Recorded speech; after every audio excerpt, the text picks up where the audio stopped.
Доброго дня. My name is Nadia McConnell, and I'm president, co-founder of the U.S. Ukraine Foundation. Welcome to this very timely summit. As we've been planning it for several months, events just seem to be overtaking us almost hour by hour. And at different times we thought maybe we needed to change our title. But I think our title is still very, very timely and appropriate. Who's going to win in Ukraine? Will it be the free world or the axis of aggression?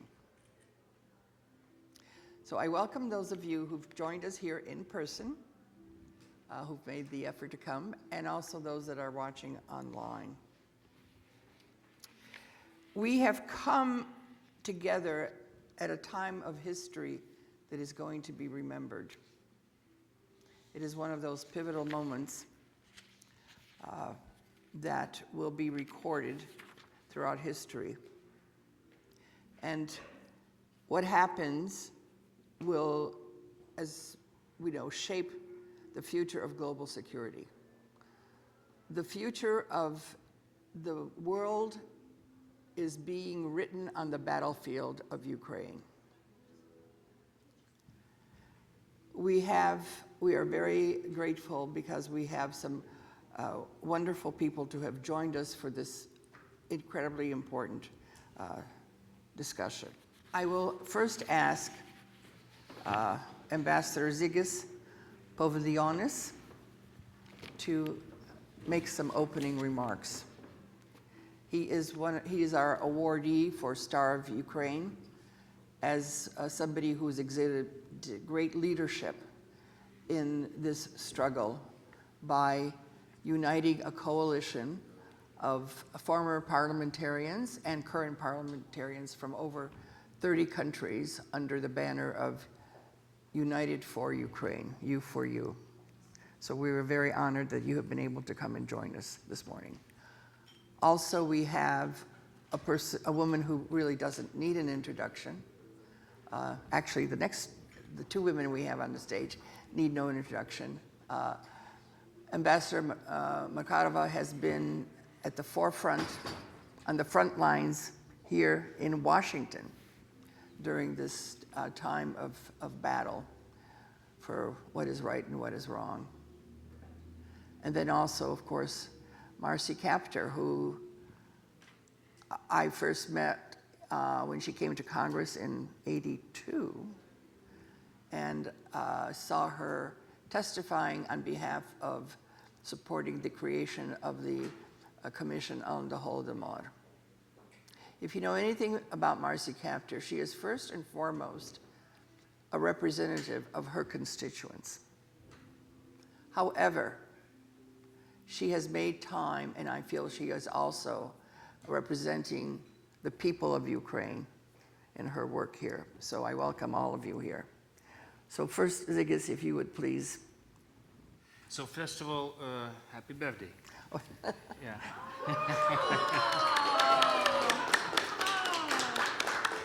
I'm trying to forget. And thank you so much for bringing me back. I remember even this room, we've been doing some Georgian event then, when I was still ambassador here.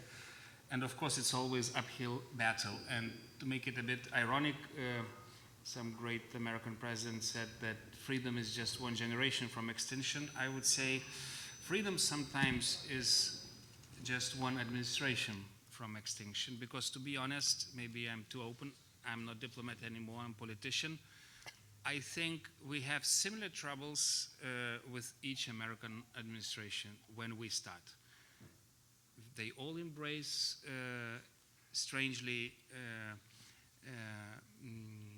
I call them axis of evil or empire of evil. They start appeasement.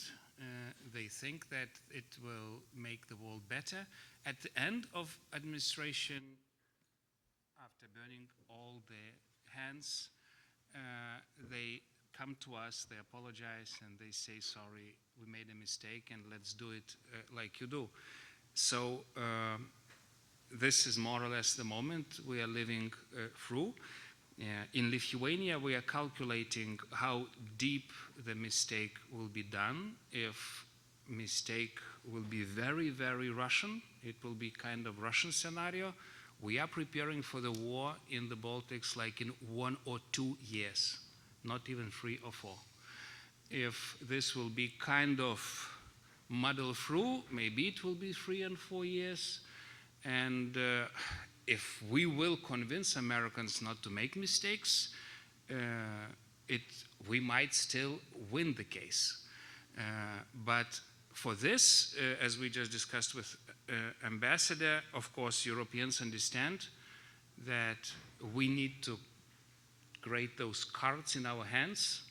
I'm just from Brussels, where Europeans presented the plan how they will arm ourselves. For the first time, we hear numbers of 800 billion from Europe, 500 billion from Germans only. This is serious. We will do our job. Another thing that we will have to do, and this is what I'm learning from my own experience in Washington, D.C., we have to raise armies here for support of Ukraine. We have to fight on every street, in every state, speak with every congressman and senator. We had the map of congressmen on Lithuanian embassy walls with different flags, red, yellow, and so on, and we went to each of them. It was an organization. We did it with Poles, with Ukrainians, with American Jewish Committee. It should be a war effort, because to convince Americans, it takes years. And what we also sadly learn, usually Americans learn it only after Pearl Harbor is happening. And we don't want another Pearl Harbor to happen in different sense. For example, let's take Lithuanian example. President Bush made a decision to enlarge to the Baltics after twins, after New York 9/11 happened. Because we went to Iraq and so on, because we were trying to get him understand us. In the beginning, President Bush was seeing soul in the eyes of Putin. And we had many other presidents seeing different things in the eyes of Putin. So for Roosevelt, it was real Pearl Harbor. I don't know what kind of Pearl Harbor will happen if Americans make mistakes again, but I'm quite sure that it will happen. Because if Trump administration was criticizing Biden administration for withdrawal from Afghanistan, so if they create another Afghanistan in Ukraine, Afghanistan in Europe, I'm quite sure that it will be Pearl Harbor. But I don't want this to happen. So we, with our United for Ukraine team, that will travel again more or less each month to America. I have the best freedom fighters from all European capitals. We will try to convince Americans not to make those mistakes. We know that America will be the last to agree on those good things, but I think we don't have any alternative. Because it's either war today, and war as we are preparing for. Lithuania is raising its defense spending to 6% GDP, not even 4%. Or we convince Americans not to have a war. And the only thing when you can not have a war is to step in, to help Ukrainians with everything we have, and to open the doors to NATO. And this is my last point. I was in Bucharest NATO summit. I still remember standing together with President Bush, fighting for it. And sorry to make it very blunt, it's the only way to save European continent from Third World War. By not inviting Ukraine to NATO, you are appeasing the tiger, and appeasement always leads to final defeat. And this is Reagan of '66 statement that he made somewhere in LA. So let's learn from our history, let's not make those mistakes, and let's build on the history, positive history that Americans built in the Baltics and in Central Europe. This is not what administration does today. So let's learn from Reagan that we love all, and let's make America great again.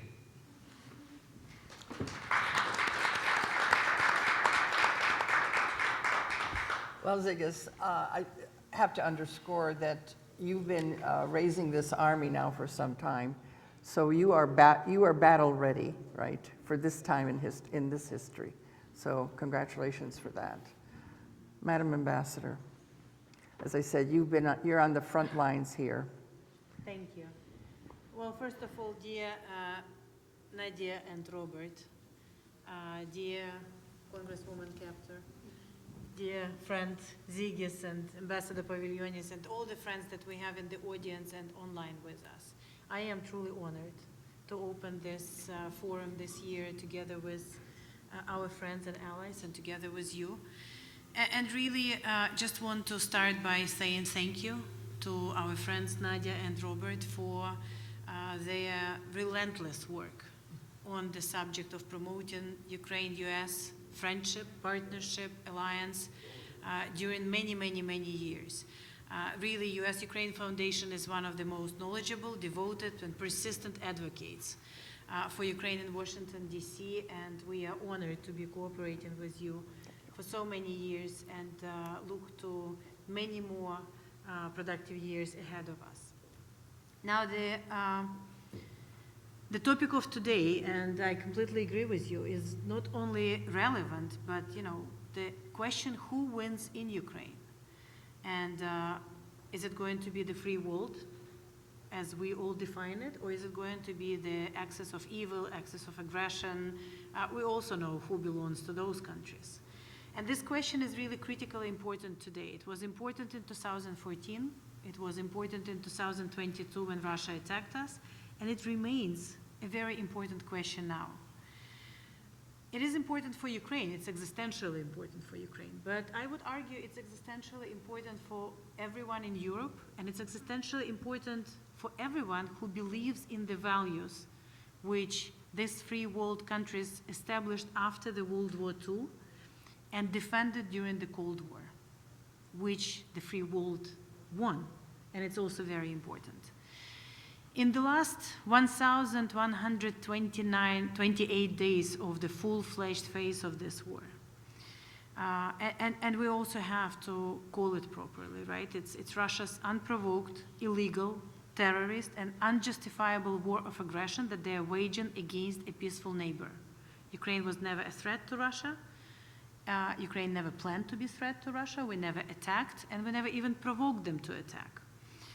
But during these days, we have discussed and worked on a lot of issues, and we're very grateful for all the partners, European and Americans, for standing with us, supporting us in this war. It would not be possible without this support, especially from the United States. But there has been many attempts during these years to answer the question, what is winning? What is the concept of winning? What does it mean to win? What is victory? What does victory mean for all of us? And I think it's still very important to focus on that, even when we are focused on ceasefire and peace, even when we are ready to review many instruments in a diplomatic toolkit that are available in order to save lives, but we still have to keep our eyes also on how do we as free world win it together. And indeed, it's a very difficult policy question, and there has been many discussions, and I look forward to many discussions during this forum, because this concept of winning has so many dimensions, from pure political, military, and diplomatic dimensions to energy and investment and economic cooperation and everything else, and all the alliances. But I think also we have to the reason why I mentioned the World War II and the Cold War, because I think that the magnitude of the task which is in front of us is no less than what was in front of the free world in those two occasions. And the United States has been undisputable leader for the free world since the World War II. And it was the US that helped to establish so many institutions that are part of the infrastructure of the free world, from Marshall Plan to NATO, which is, remains one of the most important alliances for the free world, to Bretton Woods, and all the economic cooperation that brought us closer, that made us stronger, made us more prosperous, That was the basis of the prosperity, not only of the United States, but also of so many of our friends and allies, and that also supported democracy. Because democracy has to be strong, democracy has to be capable, and democracy has to have the means, the budgets, in order to not only provide better for their people, but also to defend themselves from the outside attackers. Now, why and how did the United States won the Cold War?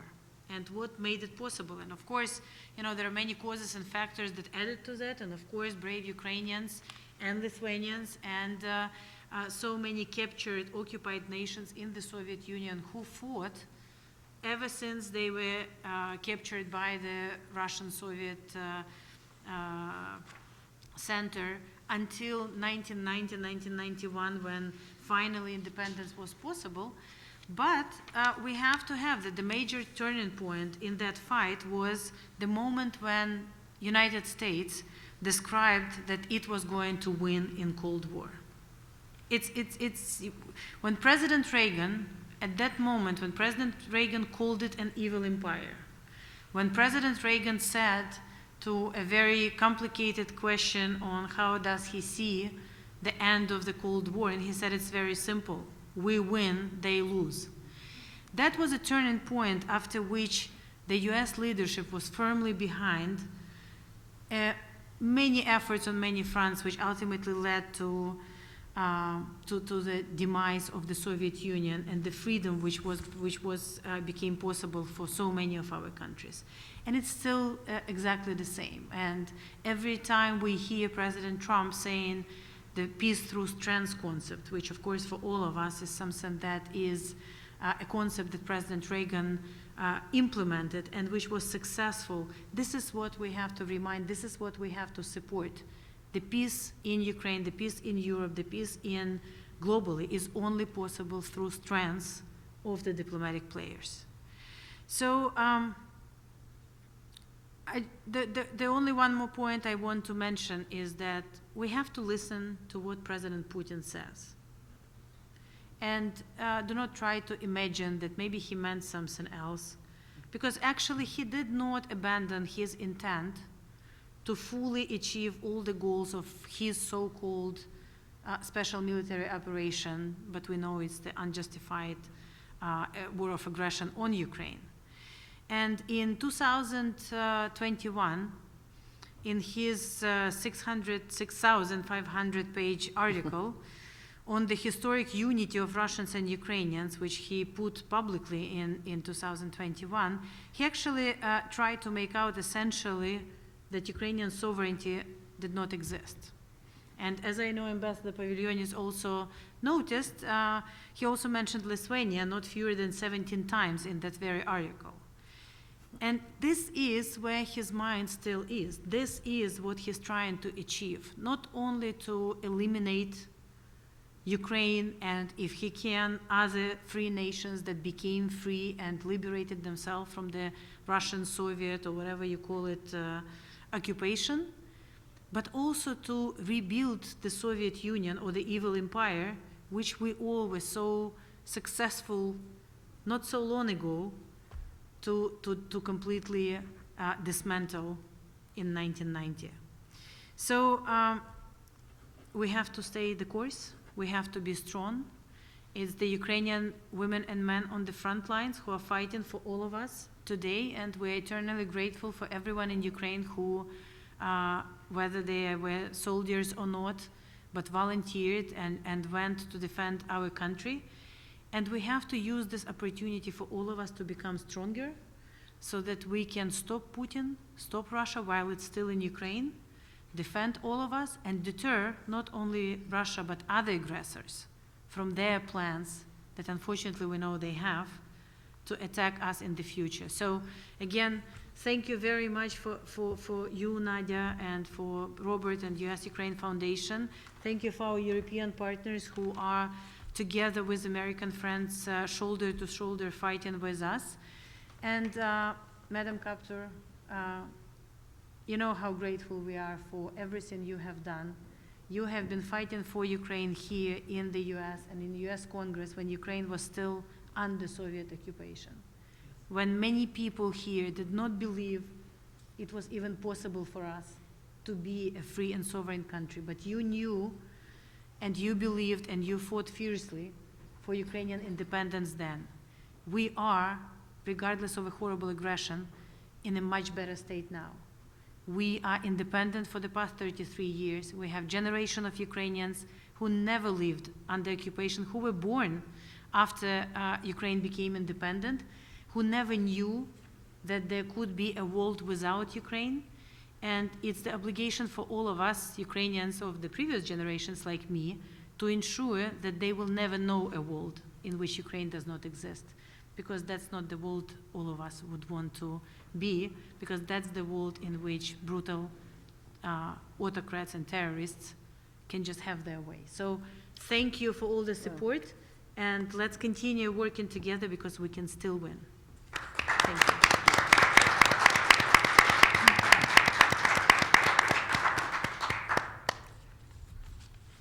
Thank you, Madam Ambassador, for those, another call to action, right? And of course, as you mentioned, Marcy Kaptur has been there even before independence for many decades, as soon as she arrived in Washington. So, dear friend of Ukraine, Marcy Kaptur. Thank you. Thank you so very much. Is this on?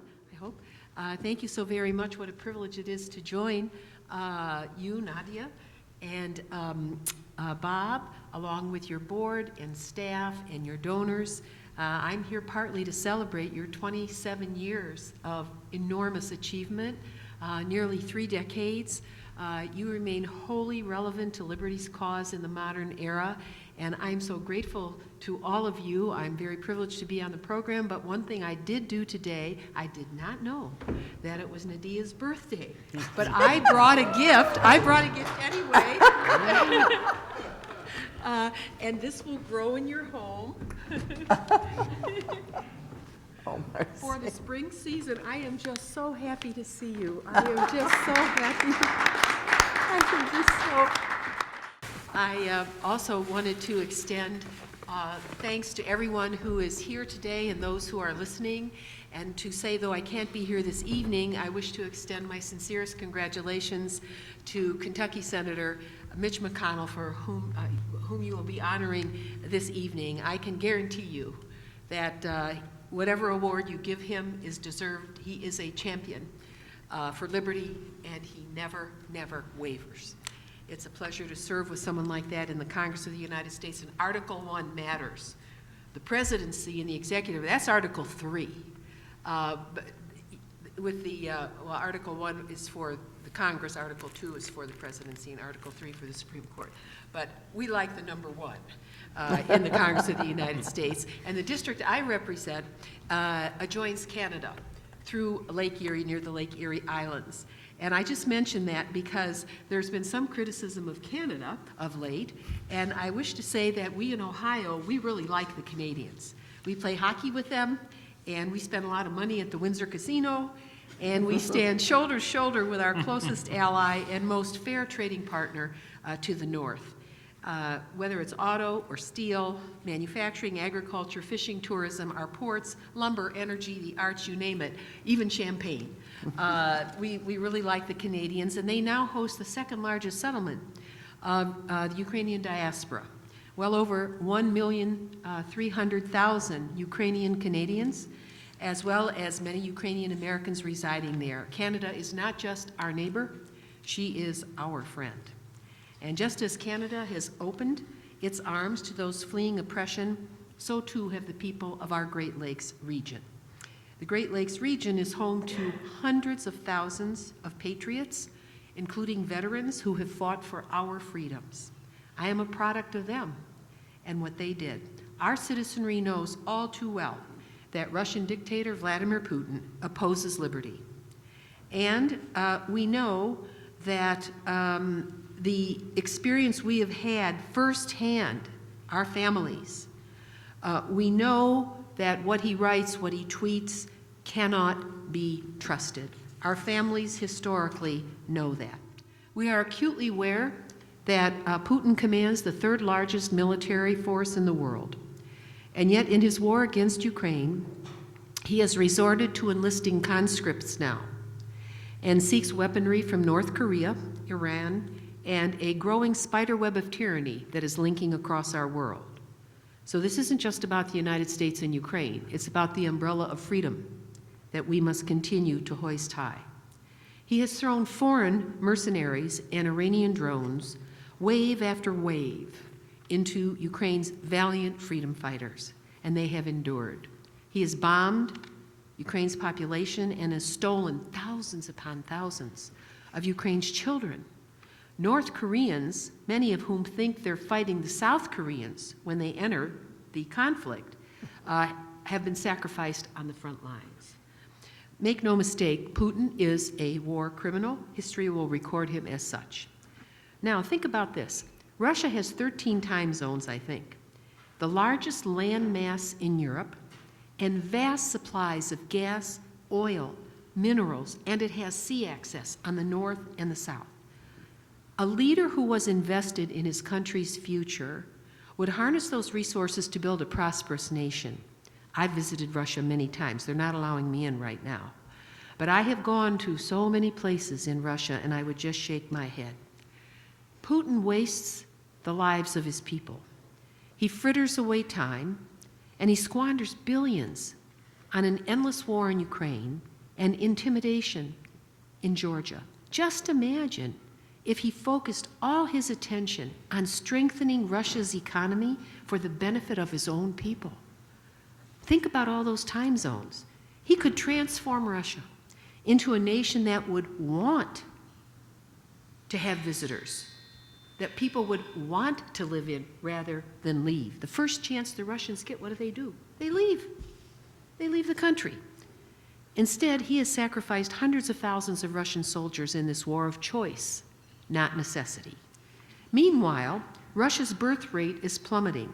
That's one reason they're stealing Ukrainian children. Inflation is crippling his people, his households, and Putin has devastated his own people's future for the sake of his personal delusions. History has shown us that unchecked aggression only leads to greater instability. And to secure a future where sovereignty is respected and tyranny is contained, we must act with resolve and unity, which is why I'm so pleased to join both ambassadors on this panel today. Their skills are so needed. First, where do we need to go? Number one, clamp down on more financial sanctions in whatever form that takes. The financial sanctions imposed by other nations are tightening their grip on the Russian economy, and the plutocrats and kleptocrats that surround him are feeling the pinch. They are feeling the pinch. And so we must push forward and continue to put greater pressure on where it hurts Putin and the billionaires that surround him and their pocketbooks. Putin's inner circle, those billionaires and oligarchs who prop up his power, are growing restless, even agitated, by the economic sanctions and the noose around their necks. So that's number one.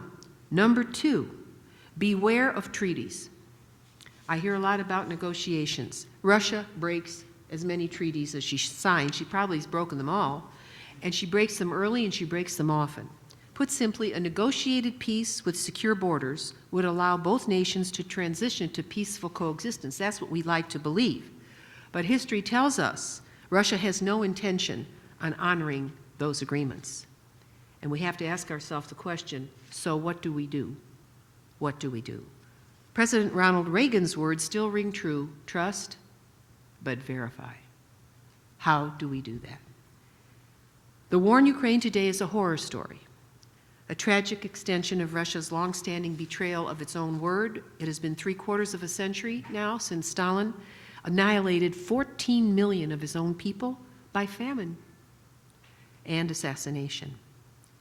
Stalin participated in the Ribbentrop-Molotov Pact of World War II that he broke. Poland and most of Central Europe then fell under Soviet domination until 1991.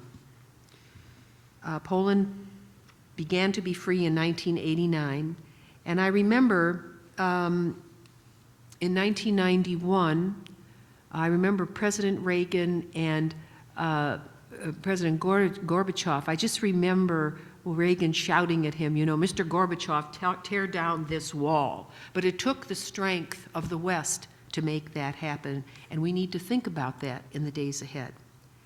Then, when Ukraine got independence in 1991, and I was there from 1973 all the way through. I saw the region begin to transform and meet the rest of the world. It was just like a dying person getting oxygen.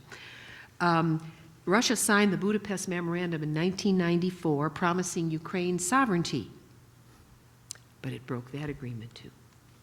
So even in modern times, the Stalin legacy lives on, and the very subversive intelligence services live on. Putin slyly first invaded Ukraine then in 2014. I happened to be in Ukraine in 2014. He did it during the Sochi Olympics, while the world was distracted watching all the ski slopes and everything. And much of the world missed that simultaneously at the same time. Then in 2022, he launched the full-scale invasion. I think he might have been worried that Joe Biden, when he became president, might do something quite precipitous. That didn't happen. But I must ask all rational people, isn't it finally time for Russia to turn the page and invest in its own future instead of sowing destruction first, last, and always? Finally, in terms of directions, cooperation with our European allies and our allies elsewhere in the world, in places like Canada. After World War II, President Eisenhower, knowing the work in Europe was not finished, came back to America and achieved something we just celebrated, and that is the dedication of the Great Lakes St. Lawrence Seaway. Eisenhower wanted a seaway to the ports of Northern Europe because he knew the work was not finished. And whether you're in Duluth, Minnesota, whether you're in Toledo, Ohio, or whether you're at 11 ports of call in the nation of Canada, those routes are America's most direct route to Ukraine. By sea, with our friends, Bremerhaven, whether it's Antwerp, whether it's Gdansk, you look along those routes and you ask yourself the question, what did Eisenhower know might happen 50 years later? What did he imagine? And why did he create that seaway? And how can we use that seaway now through the independent nation of the United States of America with 50 states and with people and organizations that want to help? Can we enliven that route in a way like Lend-Lease back in the last century? Is there a way for us to make that route sing? Because that's how our family got here. When they fled what was then Bolshevik Russia and later Poland, that's how they came. I can't figure out how they did it. They left from Rotterdam. But they ended up here, and now their granddaughter, great-granddaughter is a congresswoman, and she understands what they struggled for. We need to think about that route and strengthening the alliances on this continent, working with our Canadian friends, aiming at ways to help resolve that conflict and help supply the region as it faces one of the largest tyrannies in the world. Now, President Trump claims that he wants a stable peace. That's good. But his approach appears to lean a little bit, at least in the media, toward capitulating to Putin at every turn. And I wanted to say a word about this. He has proposed forcing Ukraine into territorial compromises. This is what I've caught of late. Forcing Ukraine into territorial compromises, selling mineral rights, ceding control of the Black Sea, and delaying NATO succession for 20 years, and then inferring foreign troops on Ukraine's soil. And so I ask, how? Who? What does that mean? We need to help define those. We need to help him fill in the blanks. If the goal is true and lasting peace, the key negotiation must be the military enforcement of borders. How? Ohioans, like so many across our nation, care deeply about liberty. Generations of our families, my family, have fled, survived dictatorships, and fought against them. I challenge each of you. You're here today, you're listening today. Think about families you know that have never told their story. We now have the power of the internet with all these little gizmos we carry around. And it is amazing to me how few families have ever really told their story and what it's like to live under Soviet or Russian rule against your will. I found it maudlin that Tucker Carlson from Fox News, and then I guess he has his own station, visited Russia and interviewed Putin about 10 days before Alexei Navalny was tortured to death and died in the Wolf prison camp in the northern Arctic. I thought, what a way to cover up what was actually happening to someone who freely was running against Vladimir Putin for president of Russia. And for that sin, he was murdered by Putin and his forces. I think it's important for the American people. They've never seen this kind of brutality. Most Americans have been insulated from this. But we have a special obligation, those of us who understand, to take our family stories and carry them forward. So freedom stories must be told, and I urge you to think, to use your power. Everyone has power with these internet machines. And how to share this so the average American can learn. They can't believe it when they hear it. They can't believe it. And you assume everyone knows it. They don't. And so you can be a freedom fighter in your own way. Those whose families know the cost, know the worth of liberty. And just like you, together here today, we stand in support of Ukraine's fight for freedom. Thank you very, very much for your allowing me to share a few words with you today. And I hope you all enjoy the camaraderie of those who will gather here. And this program, this magnificent program, which will provide information for people across this country and world. Thank you for the effort that it took to put into this. Slava Ukraini, glory to Ukraine and to liberty. Thank you. Marcy, thank you so much for your words of encouragement, but also the challenge that you have laid before us. And I think, you know, we don't want to just have conferences to talk, right? We want some kind of action to result from it. And I think you've certainly has given us some direction, as has Zygas and Ambassador Markarova. So thank you very much for that.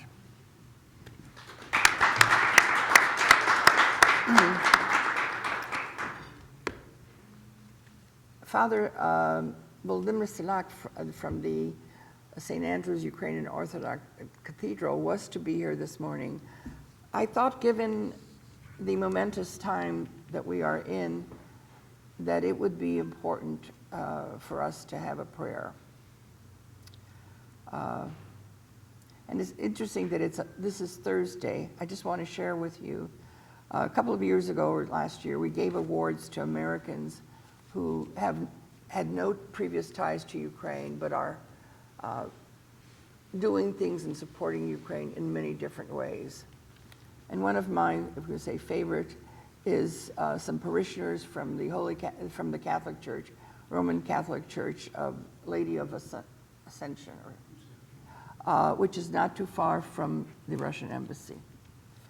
Every Thursday, rain, snow, sun, holidays like Thanksgiving, they gather at noon in front of the Russian embassy to pray. And they bring flags, and and they were asked, well, how long will you do this? And they said, until the war is over. Oh. So they were there today as well. So let us join them, and I'm going to ask Robert McConnell to say a few words in prayer. Yes, please. Let's bow our heads. Almighty God, we come here today to discuss Ukraine and what it is facing and what needs to be done. We ask your blessings on this discussion. We ask for help in seeing that the suggestions be made full. But most of all, we keep in our minds and our prayers those people of Ukraine who are fighting for their freedom and for our interest in a stable world. Almighty God, we praise you. We ask for your help, sincerely loving you and asking for your support. Amen. Maybe we could have one or two questions if anybody does. I'm sorry, Kurt? Greetings, everyone. Representative Kaptur, I apologize, I walked in as you were speaking, but I wanted to ask you the status of Joe Wilson's legislation on Lend-Lease for Ukraine.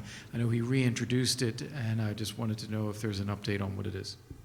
All right, well, a lot of legislation is not moving of late, if you've noticed, and so I would have to check with him to see where it is in his committee. Now that we've completed the continuing resolution that should have been done 6 months ago,